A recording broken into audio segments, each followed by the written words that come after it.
How's it going, guys? It's Critical Fish, and I'm back with another video today talking about the PS5 Pro.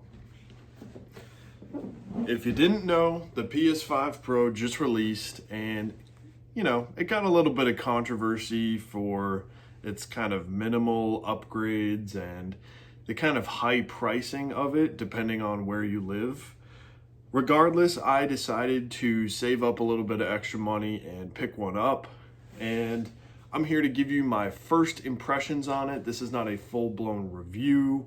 This console's only been out for less than a week, so I can't really review it yet, but I want to explain in this video what games I'm playing on it, what I plan to play on it, and why I bought it in the first place, and if it's worth it in the long term. So, with that being said, let's check out the system.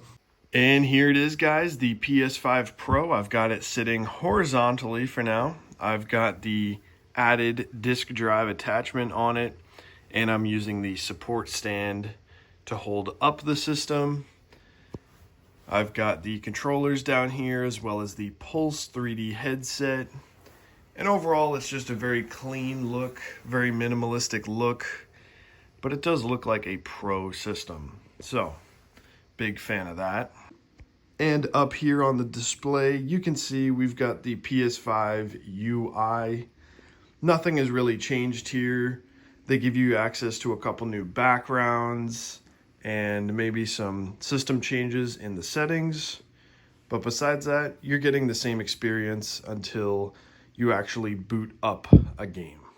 So before I get into talking about the games that I'm actually playing on the system day to day and the games that I'm looking forward to, I want to explain the big question.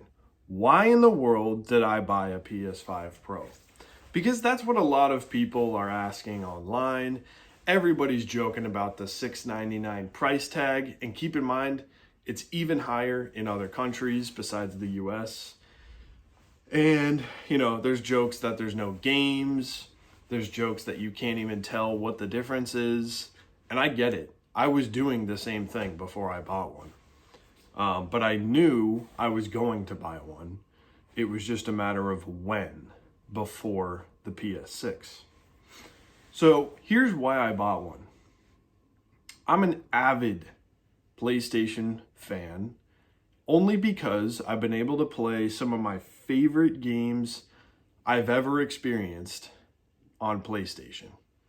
Are they always exclusive to PlayStation? No. But by default, I'm a console gamer. I love to collect the physical cases and discs for the best of the best.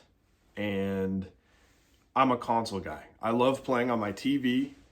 I've got a 55-inch OLED TV, and I've been playing on that since 2017. No issues with it. I love sitting on my couch while I'm gaming, and it's where all of my buddies can play when we play like local multiplayer for mostly Nintendo, but I still play my PlayStation games on this.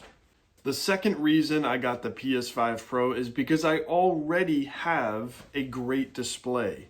If I had to upgrade my display for playing games, it'd be a lot more money out of pocket. It would probably double it, because a good 4K OLED TV runs you about $1,000 no matter what you do. Yes, you can get steals and deals, but I'll actually do a video on that because Black Friday is coming up. But yeah, that's just another out-of-cost expense. If you're playing games on like a 1440p monitor, you don't need a PS5 Pro. You're not going to see the difference. You might feel the frame rate difference, but you got to be pretty picky, and it's just going to run you a lot of money out of pocket to upgrade. The other reason that I planned on buying the PS5 Pro is because I'm thinking a little more long term. The PS6 is going to drop in probably 2028, November of 2028.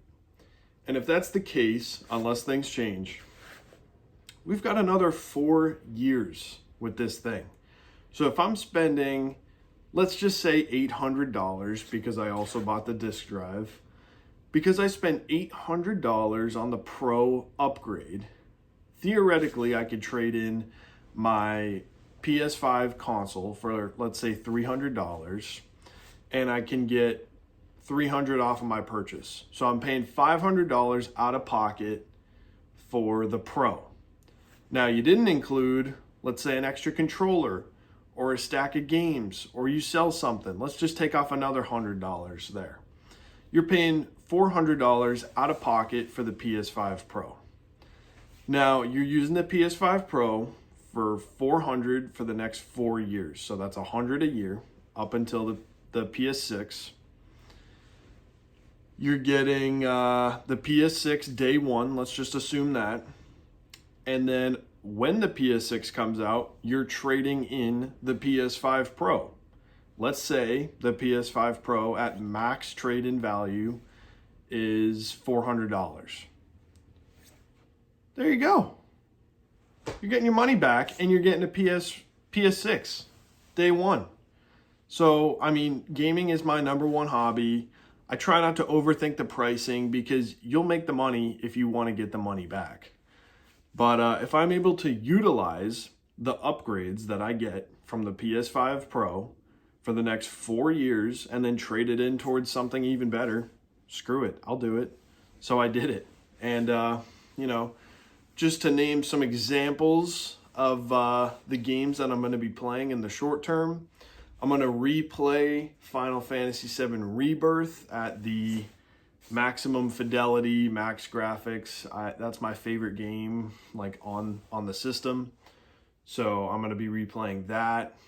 I'm excited to play Metal Gear Solid Delta for the first time.